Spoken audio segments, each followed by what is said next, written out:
નમસ્કાર મિત્રો, તમારું સ્વાગત છે અમારી યુટ્યુબ ચેનલ ગુજ્જુ ધમાકામાં। 2024ના આ વર્ષમાં હોળીના દિવસે 4 કલાકનું ચંદ્રગ્રહણ થવા જઈ રહ્યું છે, જેની અસર દરેક લોકોના જીવનમાં પડતી હોય છે। પરંતુ 3 એવી રાશિ છે કે તેના પર પૈસાનો વરસાદ થશે અને અઢળક સંપત્તિ આવશે। આ ચંદ્રગ્રહણ તેમના માટે ખૂબ જ શુભ થવા જઈ રહ્યું છે। તો મિત્રો, આજના વિડીયોમાં આપણે જોઈશું કે હોળીનો તહેવાર કઈ તારીખે આવી રહ્યો છે, હોળીના દિવસે ક્યારે શુભ મુહૂર્ત છે અને હોળી પ્રગટાવવા માટે કયો ખાસ શુભ સમય છે, ચંદ્રગ્રહણ કેટલા વાગ્યે શરૂ થશે અને તેને કેવી કેવી અસરો જોવા મળશે। તો આ તમામ માહિતી આપણે આ વિડીયોમાં જોઈશું। જો તમને આ વિડીયો પસંદ આવે તો વિડીયોને લાઈક, શેર કરો અને અમારી આ ચેનલમાં નવા હોય તો આ ચેનલને સબસ્ક્રાઈબ કરો। મિત્રો, જો તમને પુસ્તકો અથવા વાર્તા વાંચવામાં રસ હોય તો ડિસ્ક્રિપ્શનમાં લિંક છે, ત્યાં જઈને અત્યારે જ બુક ખરીદી લો।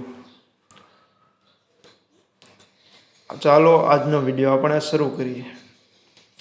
હોળી 2024। હોળી એ હિન્દુ ધર્મનો મુખ્ય તહેવાર છે। વસંતનો મહિનો આવતા જ તેની રાહ શરૂ થઈ જાય છે। હોલિકા દહન ફાલ્ગુન શુક્લ પક્ષની પૂર્ણિમાની રાત્રે કરવામાં આવે છે। હિન્દુ ધર્મ અનુસાર હોલિકા દહનને ખરાબ પર સારાઈની જીતનું પ્રતીક માનવામાં આવે છે। હોળી એક સાંસ્કૃતિક, ધાર્મિક અને પરંપરાગત તહેવાર છે। સમગ્ર ભારતમાં તેની અલગ જ ઉજવણી અને ઉત્સાહ જોવા મળે છે। હોળી એ ભાઈચારા, પરસ્પર પ્રેમ અને સદ્ભાવનાનો તહેવાર છે। આ દિવસે લોકો એકબીજાને રંગોથી ભીંજવે છે, ઘરોમાં અલગ અલગ પ્રકારની વાનગીઓ બનાવવામાં આવે છે, લોકો એકબીજાના ઘરે જઈને રંગો લગાવે છે અને હોળીની શુભેચ્છા પાઠવે છે। આવી સ્થિતિમાં ચાલો જાણીએ કે આ વર્ષે હોળીની ચોક્કસ તારીખ અને શુભ સમય શું છે। હોલિકા દહન ફાલ્ગુન પૂર્ણિમાના દિવસે ઉજવવામાં આવે છે અને હોળી બીજા દિવસે ધૂળેટી રમવામાં આવે છે। આ વર્ષે ફાલ્ગુન પૂર્ણિમા તિથિ 24 માર્ચે સવારે 9:54 વાગ્યે શરૂ થશે। આ તારીખ બીજા દિવસે એટલે કે 25 માર્ચે બપોરે 12:29 વાગ્યે સમાપ્ત થશે। 2024નું પ્રથમ ચંદ્રગ્રહણ ક્યારે થશે? વર્ષનું પ્રથમ ચંદ્રગ્રહણ 25 માર્ચે થશે। આ એક પેનેમ્બ્રેલ ચંદ્રગ્રહણ છે જે ભારતમાં જોઈ શકાતું નથી। આ ચંદ્રગ્રહણ 25 માર્ચે સવારે 10:30 વાગ્યે શરૂ થશે અને બપોરે 3:02 સુધી ચાલશે। પ્રથમ ચંદ્રગ્રહણનો સૂતક સમયગાળો ક્યારે છે? ચંદ્રગ્રહણનો સૂતક સમયગાળો ગ્રહણના સમયના 9 કલાક પહેલાં શરૂ થાય છે, પરંતુ આ ચંદ્રગ્રહણ ભારતમાં દેખાશે નહીં, જેના કારણે તેનો સૂતક સમયગાળો પણ માન્ય રહેશે નહીં। ઉપરાંત તે હોળીના તહેવારને અસર કરશે નહીં, તેથી તમે કોઈ પણ ચિંતા વિના હોળીનો તહેવાર ઉજવી શકો છો।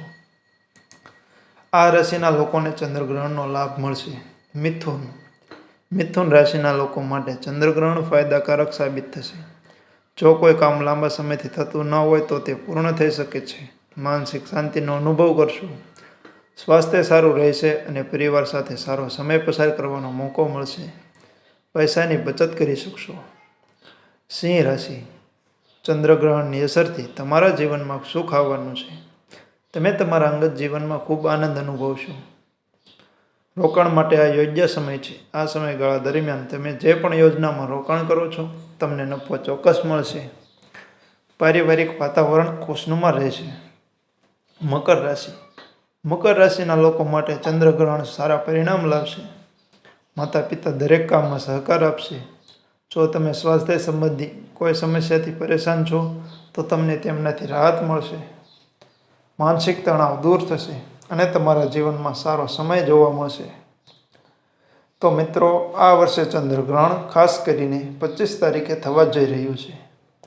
24 માર્ચને રવિવારે હોળી છે અને 25 તારીખે ધૂળેટીનો તહેવાર છે।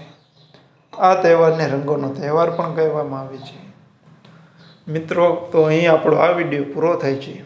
જો તમને વિડીયો પસંદ આવ્યો હોય તો વિડીયોને લાઈક કરજો અને સાથે ચેનલને પણ સબસ્ક્રાઈબ કરી લેજો। મળીએ નવા વિડીયોમાં, ત્યાં સુધી બધાને જય શ્રી રામ, જય શ્રી કૃષ્ણ।